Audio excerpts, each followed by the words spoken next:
Assalamualaikum warahmatullahi wabarakatuh. Bertemu kembali kita dalam segmen saya, iaitu segmen Gaya Hidup Sihat.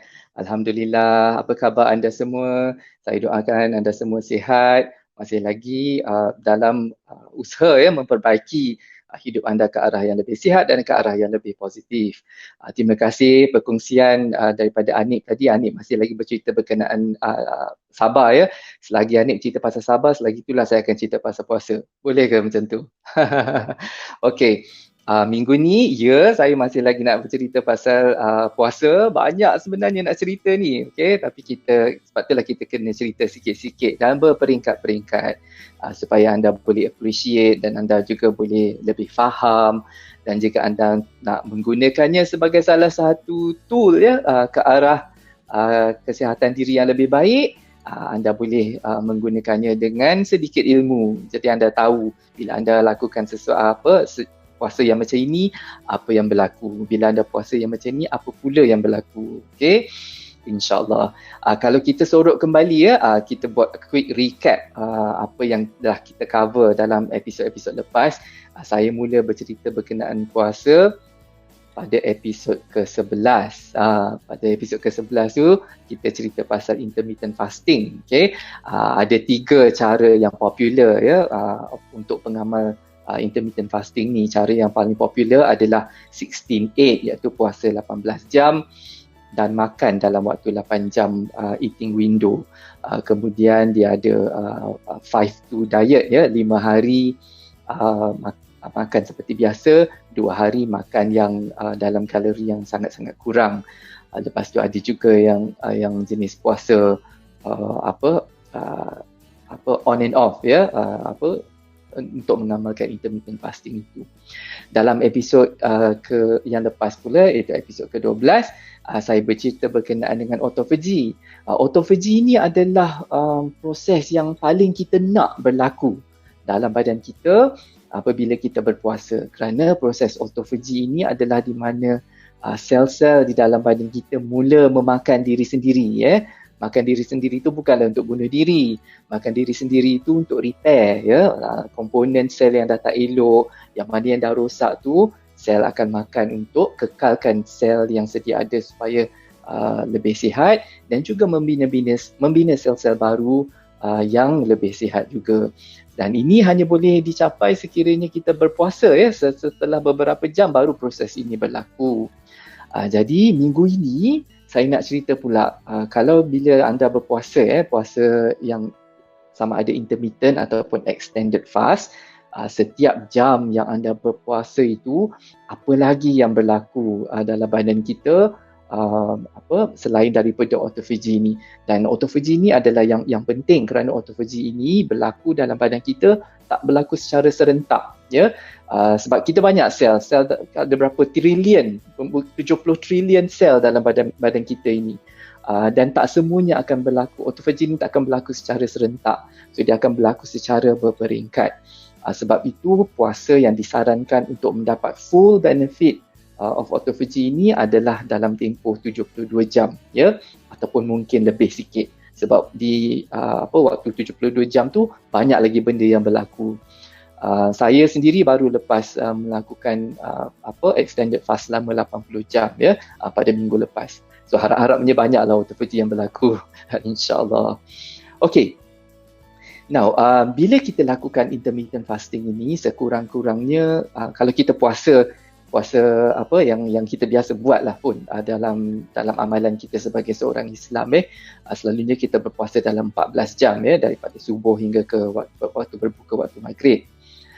Dalam melakukan intermittent fasting ini, kalau kita tengok yang window 16-8 itu, maknanya 16 jam berpuasa pada selepas 15 jam kita berpuasa itu sudah mula proses-proses untuk membaik pulih sel-sel dalam badan kita akan berlaku.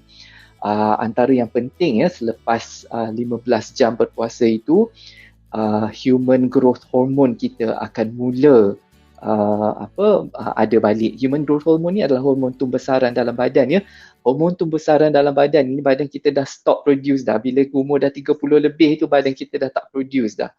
The only way, hanya cara untuk dapat balik human growth hormone itu adalah dengan berpuasa ataupun melakukan sejenis exercise lah. Adalah exercise yang HIIT yang boleh kita lakukan untuk stimulate human growth hormone ini. Tapi cara yang paling senang dan paling efektif adalah melalui berpuasa. So lepas 15 jam berpuasa ni, human growth hormone mula produce balik oleh badan kita. Selain daripada itu, apa-apa keradangan yang ada dalam badan kita pun mula berkurang selepas 15 jam berpuasa ini. Fat burning pun bermula selepas 15 jam. Maknanya badan kita mula membakar lemak untuk mendapatkan tenaga.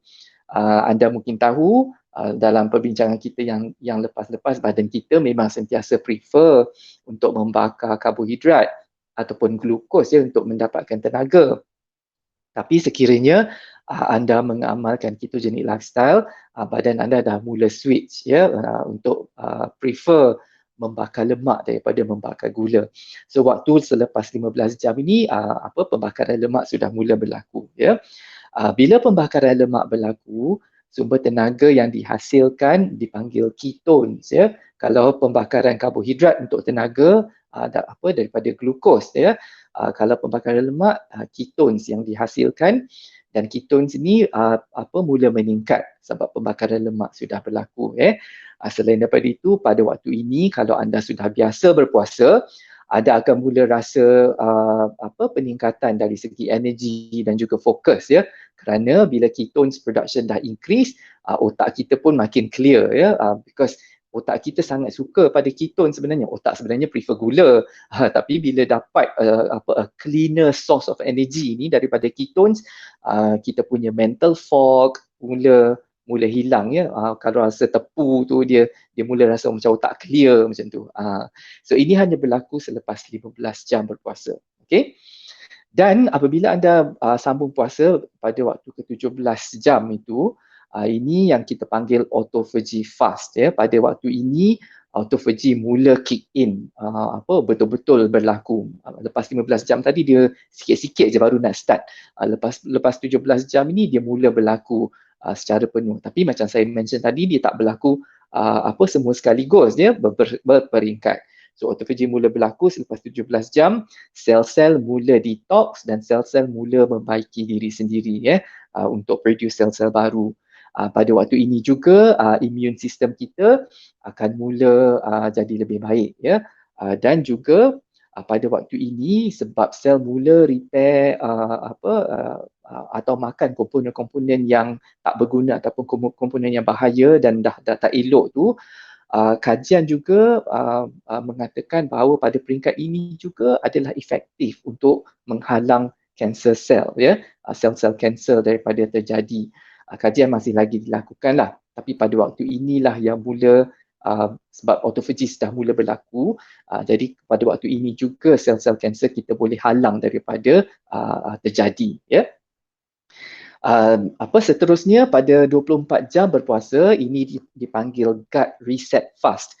Gut reset fast ini di mana stem cell di dalam usus kita mula regenerate Anda mungkin tahu, pernah dengar stem cell. Stem cell ni macam master cell sel yang asal, dan daripada sel itu baru terjadi sel-sel lain untuk membina tisu dan organ dalam badan kita So stem cell di dalam usus kita mula regenerate selepas 24 jam berpuasa.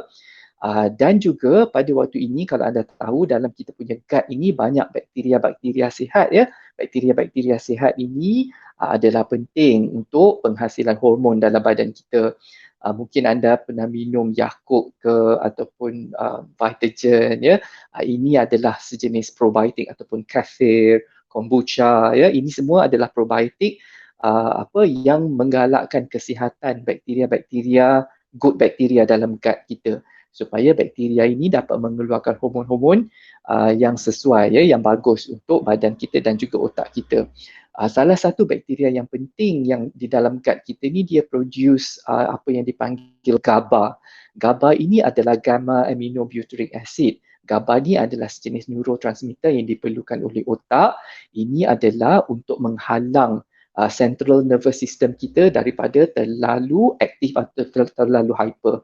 Kalau tak ada GABA ini, kita boleh mendapat kemurungan, kita boleh mendapat anxiety, ya. So ini adalah penting. So pada waktu ini selepas 24 jam ini gut healing sudah bermula. Jadi gut healing ini penting supaya bakteria ni dapat producekan hormon-hormon yang kita perlukan, ya. So seterusnya brain healing juga mula berlaku dan juga autoimmune healing. Autoimmune ini adalah aktiviti semula jadi dalam badan kita, di mana badan kita akan secara automatik melawan, ya, virus ataupun bakteria asing, benda asing yang datang dalam badan kita. So kalau ada autoimmune disease, badan kita tak boleh untuk melawan bakteria dengan virus ini secara efektif. Jadi healing proses untuk perbaiki ini juga mula berlaku selepas 24 jam anda berpuasa. Okey, seterusnya bila anda dah sampai 36 jam berpuasa, 36 jam ini adalah sweet spot, ya, untuk fat burning. Pada waktu ini betul-betul antara 36 dengan 48 jam berpuasa ini, inilah ketikanya fat burning berlaku secara optimum, ya. So kalau nak lose weight, memang this is the best time puasa selama 36 atau 44 hingga 48 jam ini. Pada waktu ini kadar glukos dalam badan kita sudah mula menurun, kadar insulin juga dalam badan kita sudah sangat-sangat rendah pada waktu ini, dan badan kita sudah mula secara optimumnya membakar lemak untuk mendapatkan energi, ya. Pada waktu ini juga banyak lagi detox yang berlaku, autophagy terus berlaku pada sel-sel yang secara berperingkat-peringkat, dan bila sampai 48 jam, ini adalah kemuncaknya autophagy berlaku, ya. So pada 48 jam ini dipanggil juga dopamine reset fast. Dopamine ni kalau anda pernah dengar, dah salah satu happy hormone, ya, hormon yang membuatkan kita gembira, kita rasa best. Dopamine ni selalunya dihasilkan apabila kita setelah melakukan perkara-perkara, benda-benda baik lah. Bila kita buat sesuatu yang makes us feel good, maknanya dopamine is being released, ya. So dengan dopamine ini, reseptor-reseptor ni akan berfungsi dengan lebih baik pada waktu ini. Selepas 48 jam ini, dia mula reset, ya. So ini dapat mengawal kita punya anxiety, dapat mengawal kita punya kemurungan daripada berlaku. Ini juga sweet spot untuk antioksidan, ya. Antioksidan dihasilkan secara optimum, anti-aging proses juga. So ini melambatkan proses penuaan, ya. Dan antara satu lagi yang paling penting, selepas 48 jam berpuasa ini, human growth hormone. Ingat tadi saya sebut pasal hormon tumbuh-besar manusia yang mula berlaku bila 15 jam berpuasa. Pada waktu ini human growth hormone kita telah meningkat sebanyak 500%, ya. So you can't achieve this secara, tak dapat nak achieve benda ni secara lain daripada berpuasa. Okay. Seterusnya, jika anda sambung lagi sampai ke 72 jam, ini towards the end, ya, 3 hari berpuasa itu, kat sini memang autophagy masih berlaku secara optimum. Di sini juga di mana stem cell kita mula regenerate. Tadi selepas 24 jam hanya stem cell dalam kita punya gut, ya. Ini stem cell kita dalam kita punya musculoskeletal system. Musculoskeletal ni adalah kita punya tulang, otot, sendi, ligamen. Stem cell di situ mula regenerate balik. Dan antara yang penting juga adalah stem cell untuk immunity kita mula regenerate juga. Jadi waktu 72 jam ini adalah waktu yang penting untuk natural healing, accelerated healing. Saya pernah sebut hari itu banyak pengamal-pengamal naturopathy, ya, ataupun natural healers ini yang menggalakkan berpuasa selama 72 jam atau lebih untuk a complete healing process. Dan ini boleh dilakukan sama ada anda memang sahaja untuk kesihatan ataupun selepas surgery, ataupun ada penyakit-penyakit yang kita nak ubati selain daripada medicine, ya. Ini bukan mengganti medicine lah, alongside medicine. So puasa 72 jam ini adalah sweet spot untuk benda-benda perkara-perkara ini semua berlaku. Jadi sudah ramai natural healers yang propose ataupun menyarankan supaya puasa 72 jam atau lebih ini dilakukan untuk a complete healing process, ya, kerana autophagy itu tadi.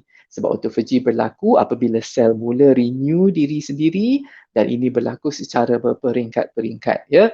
Daripada 15 jam anda berpuasa, bila semua itu mula berlaku hinggalah ke 72 jam ataupun lebih untuk mendapat the maximum benefit, ya, the full benefit of fasting.